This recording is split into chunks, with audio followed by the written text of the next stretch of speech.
In last week's video, you saw that I visited Triyala National Park in Sri Lanka.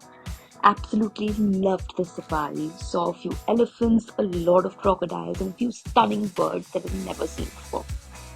While returning back, we also saw an absolutely beautiful, breathtaking sunset. And now, in today's video, I'm going to take you through all of the few days that I spent in Colombo and Mirissa. And yeah, let's get started with that.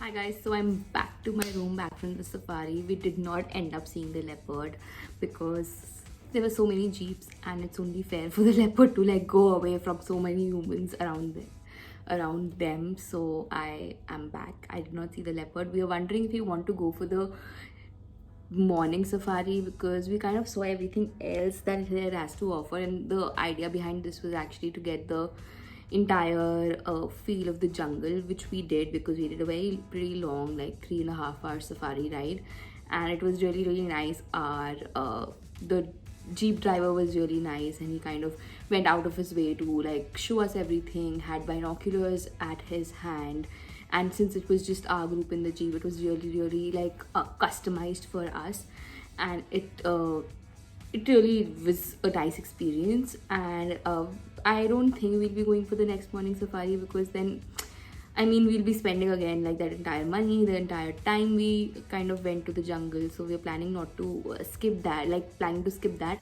So I landed in Colombo, I think 3 days ago, and the first day we spent completely in Colombo, and we did something very different than what we usually do. So Colombo was actually meant to just rent our vehicle and get our licenses validated because we planned to drive earlier, but then we weren't really getting a rental car because this is the peak season time and we hadn't booked anything beforehand, so everything was super expensive. So we tried to like we ended up skipping that, and we are just booking cabs on the go. And I can actually make an entire video on what things to keep in mind and while visiting Sri Lanka, and I will include whatever apps I've been using to book cabs and whatever important things that you can actually make a note of while traveling in and around Sri Lanka. But anyway, so on in Colombo, we pretty much had one thing that we wanted to do, which was a visit Ministry of Crab, which is this really nice restaurant apparently that has a lot of good ratings across Asia and the world. So that's what we did. We ended up booking a table at the Ministry of Crab and went there for lunch. It was a really good lunch that we had, and then that's actually just what we had in plan, and we wanted to just move out of Colombo and visit other places. But then we ended up like just wanting to go to the lighthouse, and we ended up meeting a tuk-tuk driver, and he took us around the few different places that are really worth sightseeing in Colombo, and that's what we did. Like tourist max is what we did in Colombo, and it was a very different and a really nice experience. If you're somebody who's really interested in architecture and man-made things, then you should definitely do one of this city tour of sorts. So that's what we did. We went to the lighthouse, like the golf Dutch Fort lighthouse. Then we went to the visited the Red Mosque, which is really beautiful, by the way, because you kind of, it's really in the middle of the center of a really busy market, and you kind of get a glimpse of it from different lanes. But one particular lane has like this entire like three like angular view to it, and it is really beautiful. I'm gonna insert clips here for you to see. Then we went to this Elizabeth Park, I think, and we ended up like watching the sunset at the Golf Face beach, which is hardly of a beach. It's more like a marina of sorts. Like it's pretty much like Marine Drive. You may like make a it's like a promenade basically. And so that's what we did. And the next day we ended up going to Mirissa. Mirissa is this again like a south coast town, and it's got really nice waters because it's like it's kind of sea green, azure blue, and the beach is really nice. It's clean. Right now it's pretty much busy with a lot of tourists traveling around Sri Lanka from around the world, but otherwise I've heard that it can be secluded as well if you kind of find the right spot.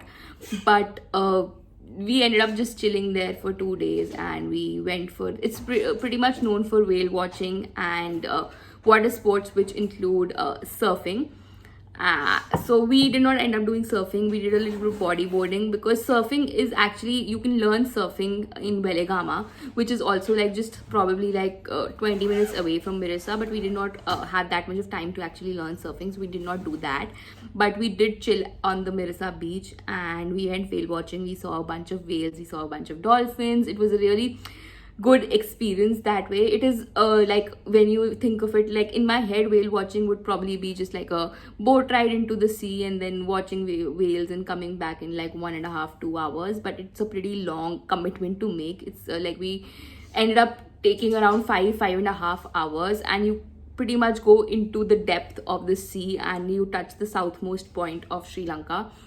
But it's like since we saw the whales, it was worth the experience for us. But if you don't end up seeing whales, it'll be like it is kind of, if it is kind of like you end up going so much deep into the ocean, and you kind of might feel sick as well, because seasickness is a real thing, and a lot of people around us did get seasick. But thankfully for us, it was a very, very good experience. There's one thing that I would like to say: if you plan to stay in Mirissa, then do take a beachside property, because that's the best way to experience the place there, and the water is really, really nice, and plus sleeping to the sound of waves is a completely different experience. And they're not really expensive, so you will find something to suit every kind of budget. Like, there are luxury properties, there are like really small hostels as well that are really budget friendly, and then there's this property that we stayed at, like different types of properties that the one we stayed at, which costed us around like 2200 INR per night, and it was a clean room on the beach, and that's what I wanted. So yeah.